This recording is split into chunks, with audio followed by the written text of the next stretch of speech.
Jai Jinendra, all of you. Welcome to the 46th class of CA Inter Auditing and Assurance of our YouTube channel named CA Lavish Purvi. Last class में हमने 3 से 4 RTP के questions करे थे back to back, और अगर आप लोगों ने वो पहले क्लास नहीं देखी है तो आप पहले वो देखिए और फिर इस टॉपिक से स्टार्ट कीजिए। तो हमारा टॉपिक है internal control and IT environment given on page number 4.34 of the study material. So internal control and IT environment मतलब कि जो एंटिटी में इंटरनल कंट्रोल्स ऑपरेट कर रहे हैं वो ऑटोमेटेड है या फिर through IT internal controls operate कर रहे हैं। तो यहाँ पर हम लोग डायरेक्टली देखते हैं कि कैरेक्टरिस्टिक्स ऑफ मैनुअल और automated elements of internal control जो कि रेलेवेंट है ऑडिटर के रिस्क असेसमेंट के लिए भी और फर्दर ऑडिट प्रोसीजर्स के लिए भी। तो सबसे पहली कैरेक्टरिस्टिक आती है control in manual and IT system, मतलब कि मैनुअल कंट्रोल्स की क्या कैरेक्टरिस्टिक्स है, आईटी सिस्टम की क्या कैरेक्टरिस्टिक्स है। तो उससे पहले ये देखते हैं कि ये जो मैनुअल और automated elements of internal control होते हैं ये इनका यूज़ ये अफेक्ट कैसे करेंगे एंटिटी में। ट्रांजैक्शन जिस तरीके से इनिशिएट होता है, रिकॉर्ड होता है, प्रोसेस होता है या रिपोर्ट होता है, ये अफेक्ट होगा अगर जो कंट्रोल्स ऑपरेट कर रहे हैं अगर वो मैनुअल है और IT through IT internal controls operate कर रहे हैं। तो अब यहाँ पर controls in a manual system में इंक्लूड, मतलब अगर कंट्रोल्स मैनुअल होंगे तो उसमें क्या क्या इंक्लूड होगा।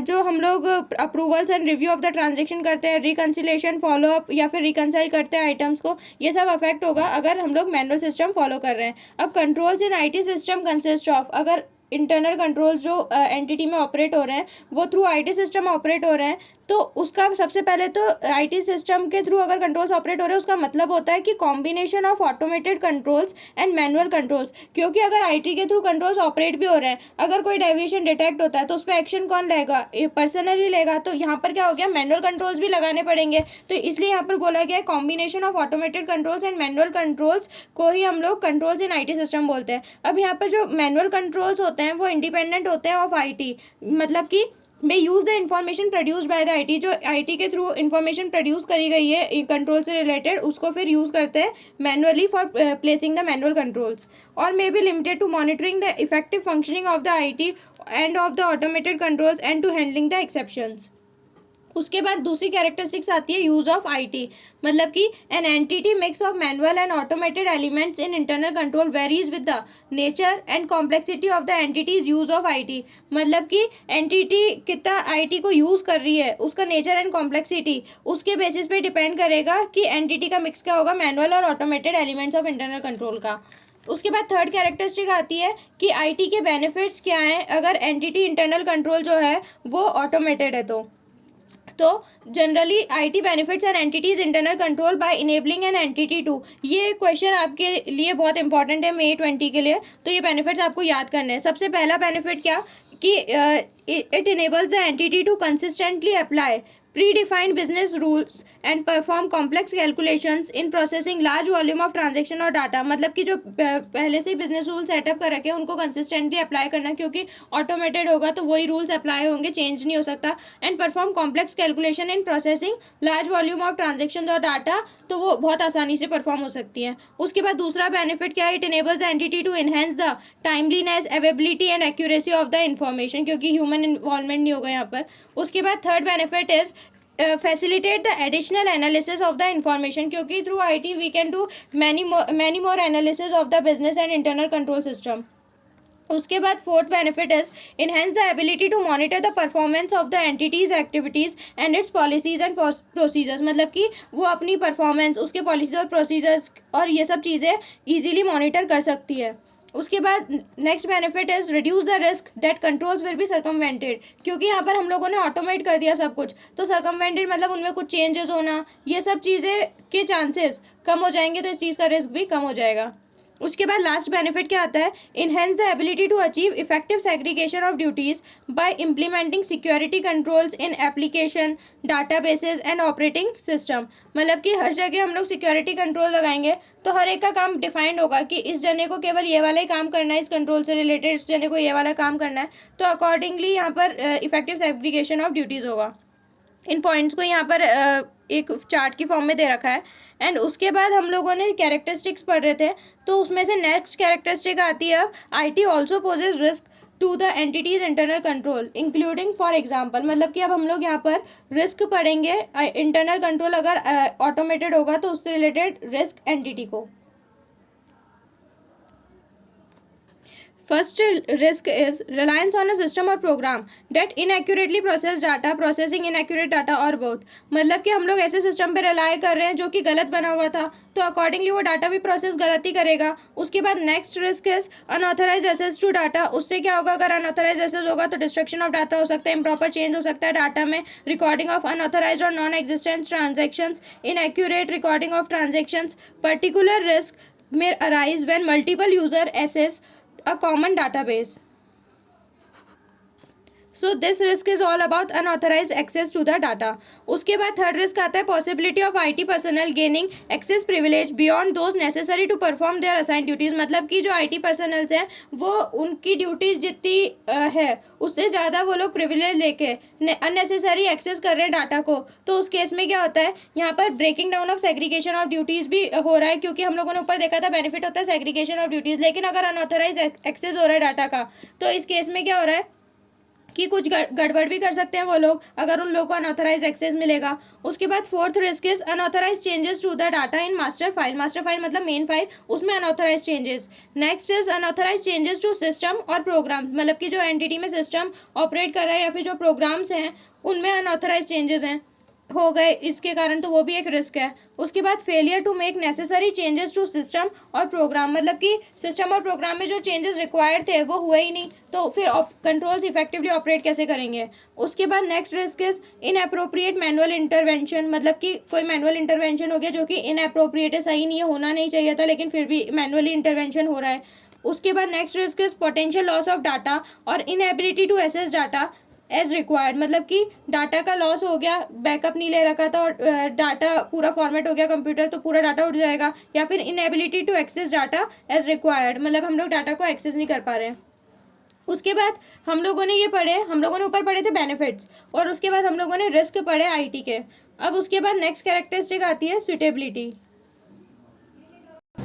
अब यहाँ पर सुटेबिलिटी में बोला गया है कि मैनुअल कंट्रोल्स कब सुटेबल होंगे और IT रिलेटेड कंट्रोल्स कब सुटेबल होंगे. तो manual elements in internal control में be more suitable when judgement and discretion are required. क्योंकि बार बार जजमेंट इन्वॉल्व होगा उस चीज़ में, तो बार बार कंट्रोल्स में जाके चेंज तो करा नहीं जाएगा. तो इसलिए अगर मैनुअल कंट्रोल्स तभी सुटेबल है जब जजमेंट एंड डिस्क्रिशन रिक्वायर्ड है. उसके बाद नेक्स्ट कैरेक्टरिस्टिक इज रिलायबिलिटी. कौन ज़्यादा रिलायबल होगा, मैनुअल या ऑटोमेटेड. ऑब्वियसली ऑटोमेटेड, क्योंकि उसमें मैनुअल इंटरवेंशन कम होगा. तो manual elements in internal control may be less reliable than automated because they may be more easily bypassed, ignored or overridden, and they may be more prone to simple error and mistakes. उसके बाद next characteristic आती है nature of entity information system.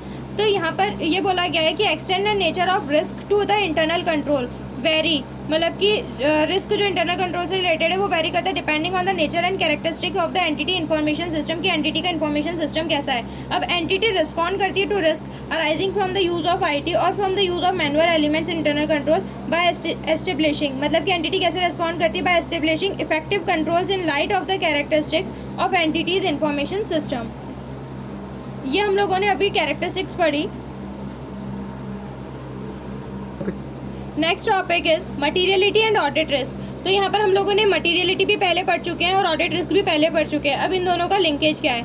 तो सबसे पहले तो materiality जो है वो ऑडिटर को प्लानिंग और जब वो परफॉर्म करता है ऑडिट को दोनों टाइम पे अप्लाई करनी होती है. And in evaluating the effect of identified misstatement on the audit और uncorrected misstatement if any on the financial statements. और साथ के साथ ही जब वो ओपिनियन फॉर्म करता है उसकी ऑडिट रिपोर्ट में. ये तो हो गया मटीरियलिटी. अब ऑडिट रिस्क क्या होता है, हम लोगों ने ऊपर देखा था. ऑडिट रिस्क होता है कि ऑडिटर जो है वो फाइनेंशियल स्टेटमेंट्स पे इनअप्रोप्रिएट ओपिनियन देगा जबकि फाइनेंशियल स्टेटमेंट जो है वो मटीरियली मिसस्टेटेड है. तो in conducting an audit of financial statement overall objective auditor का क्या होता है, रीजनेबल एश्योरेंस देना कि जो पूरे फाइनेंशियल स्टेटमेंट्स है वो फ्री है from material misstatement whether due to fraud और error, thereby enabling auditor to express an opinion on whether ये जो फाइनेंशियल स्टेटमेंट्स है वो प्रिपेयर हुए हैं सारे मटीरियल एस्पेक्ट्स में in accordance with applicable FRF हुए हैं prepare, and to report on the financial statements और कम्युनिकेट करना as required by the SAs.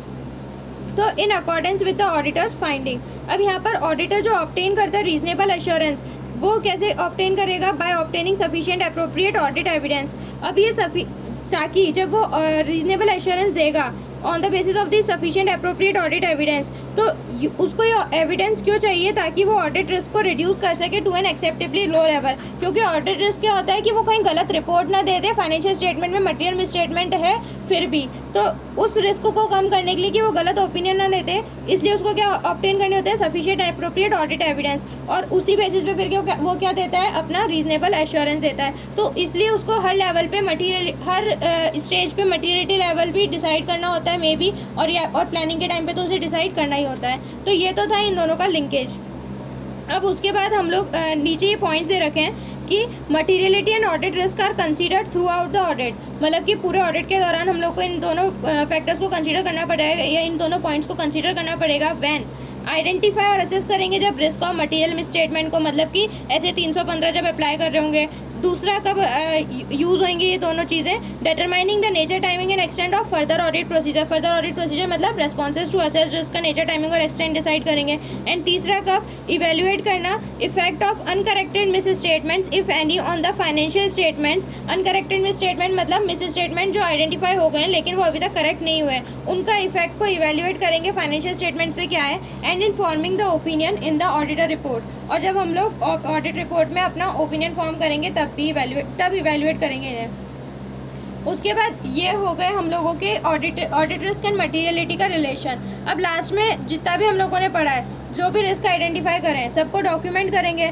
तो यहाँ पर आएगा डॉक्यूमेंटिंग द रिस्क। तो ऑडिटर क्या डॉक्यूमेंट करेगा, सबसे पहला discussion among the engagement team मतलब उसकी audit team, and the significant decisions reach मतलब कि उन लोगों ने क्या डिसाइड करा। उसके बाद दूसरा क्या डॉक्यूमेंट करेंगे, की elements of understanding obtain regarding each of the aspect of entity, क्योंकि हम लोगों ने ऊपर जितनी भी चीज़ें पढ़ी थी उसमें हम लोगों ने अंडरस्टैंडिंग ली थी इंटरनल कंट्रोल की, रिस्क असेस करा तो उसकी रिस्क की भी अंडरस्टैंडिंग ली थी इंटरनल कंट्रोल के लिए। तो की एलिमेंट्स ऑफ अंडरस्टैंडिंग, उसके क्या क्या मेन एलिमेंट्स हमें मिले अंडरस्टैंडिंग के, obtain regarding each aspect of entity and it's environment, internal control components, source of the information, और साथ के साथ ही हमें ये भी डॉक्यूमेंट करना होगा कि ये जो इन्फॉर्मेशन है इसका सोर्स क्या है, हमें अंडरस्टैंडिंग मिली है इसका सोर्स क्या है।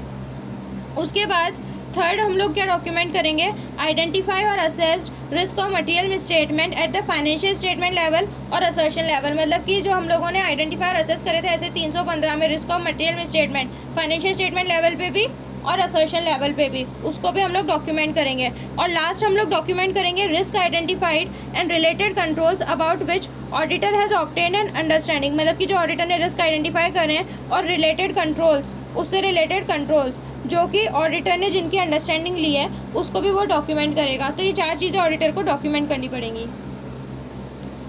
तो यहाँ पर अपने टॉपिक कंप्लीट होता है डॉक्यूमेंटिंग द रिस्क। अगली क्लास से अपन लोग इंटरनल ऑडिट को कंप्लीट करेंगे और यहाँ पर अपना चैप्टर कंप्लीट हो जाएगा। If you have any doubt or query in any topic, or if you want to give any suggestions regarding the improvement of the videos, then you can post them in the comment box and we will try to resolve your queries. Like the video and subscribe the channel and press the bell icon so as to receive the notifications of our new videos. Study hard and make your parents feel proud. Jai Jinendra.